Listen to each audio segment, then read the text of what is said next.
رسید چطوری بس رفقای محمد سلام، خیلی خوش اومدید به کلیپ جدید ما. اینجا یه الکتروموتور تکفاز 1400 دور داریم که هم به صورت ساده و هم به صورت پارالل با هم سروندیش کنیم. تا انتهای کلیپ با من همراه باشید. بریم تا ادامه کلیپ رو با هم داشته باشیم. رفقا ما اینجا 4 تا قطب موتور داریم، 4 تا قطب استارت رو ما به صورت سری و سروندی ساده سیمپیچی کردیم که 2 تا سرسیم داره، کاری به استارت نداریم. و اینجا ما 4 تا قطب موتور داریم، شماره گذاری میکنیم 1 2 3 و 4. قطب یک ما یه سر داره، یه ته داره، 2 3 4 هم همینطور. خب ما با سر قطب یک کاری نداریم، ته قطب یک رو با سر قطب دو باید کور کنیم دوستان.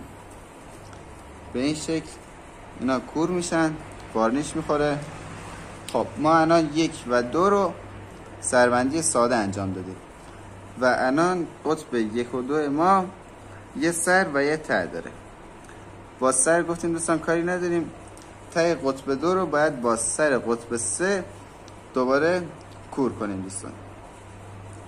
اینم به همین شکل وارنیش میخوره و کور میشه. دوباره ما اینجا یه ته داریم از قطب سوم و یه سر و ته از قطب چهارم داریم. ما ته قطب سوم رو با سر قطب چهارم باید دوباره کور کنیم. برای سروندی ساده ما 3 تا کوری داریم روی سیمپیچ موتور. خب شد چی؟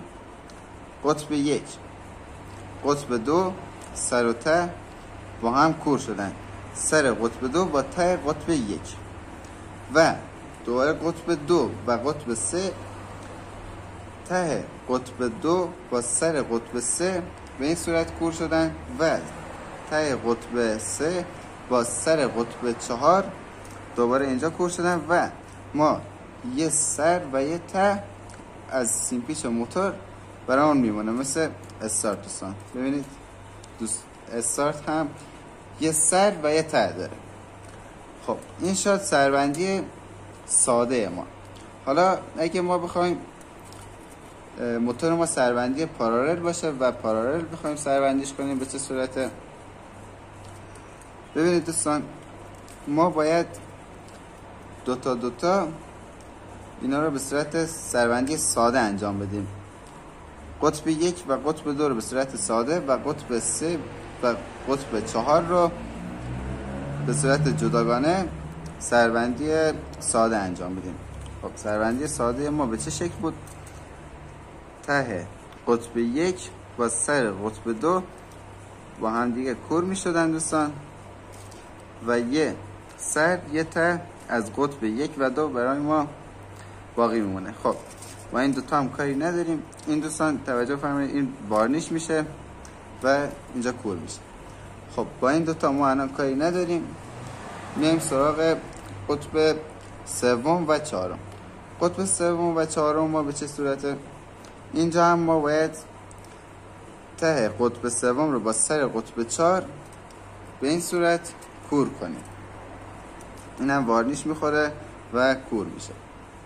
دوباره ما اینجا یه سر یه ته داریم. از قطب اول و دوم یه سر و ته داریم، از قطب سوم و چهارم یه سر و ته دیگه. خب حالا به صورت پارالل بخوایم سروندی کنیم چطوری سروندی میشه؟ دوستان سر قطب 1 با سر قطب سوم باید وارنیش بخوره دوستان، وارنیش بخوره و میشه یه سرسیم میره داخل ترمینال بسته میشه یه سیم برق ما. پس شد چی؟ این دوتا یه سرسیم که میره روی ترمینال بسته میشه و ما داریم یه ته از قطب دوم و یه ته از قطب سوم که اینم مثل همینا باید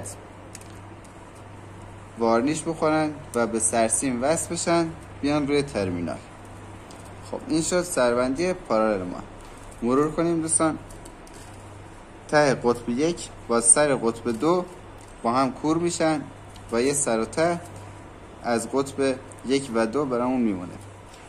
قطب 3 و 4 هم به همین صورت ته قطب 3 با سر قطب 4 با هم کور شدن و یه سر و ته برامون موندن که به صورت سر به سر و ته به ته پارالل شدن که میاد روی ترمینال بسته میشه.